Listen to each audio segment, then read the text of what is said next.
ओ राजा हमरी जान ले पुकार आई के मनहिया के पार।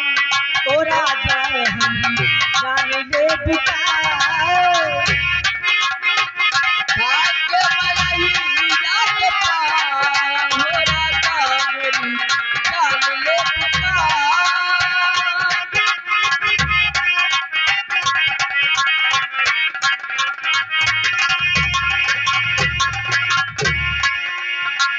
जान ले बुका तू हमारी जान ले बुका जान ले बुका तू हमारी जान ले बुका। अरे मारी के नजरिया के बाहर मारी के नजरिया के बाहर। ओ राजा हमरी जान ले बुका मारी के नजरिया के बाहर। ओ राजा हमरी जान ले बुका मारी के नजरिया के बाहर।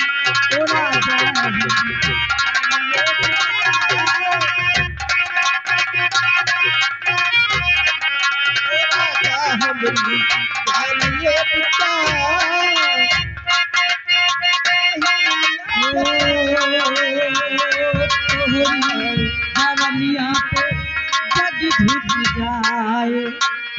जग झुक जाए हाय मोहे तर खाए।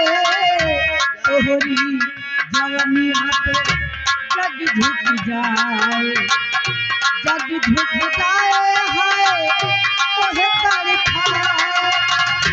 तोहरी जवनिया पे जग झुक जाए जग झुक जाए हाय मोहे तर खाए। तोहरी जवनिया पे जग झुक जाए जग झुक जाए हाय मोहे तर खाए। हमरा पे ना हो गईला सवार हमरा पे ना हो गईला सवार।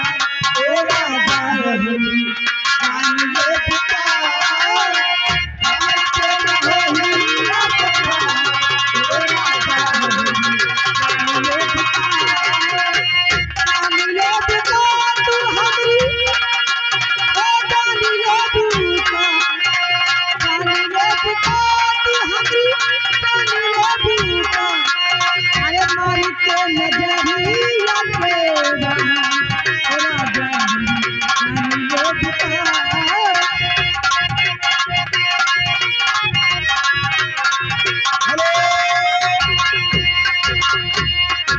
हेलो। और ये आगे हमारे भाई पप्पू निषाद ग्राम हलवा की निवासी है भाई। 100 रुपया में चौधरी पार्टी को धन्यवाद। 100 रुपये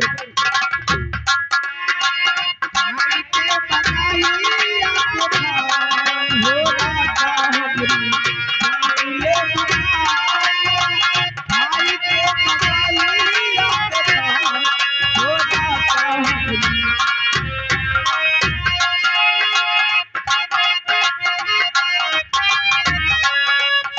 हेलो।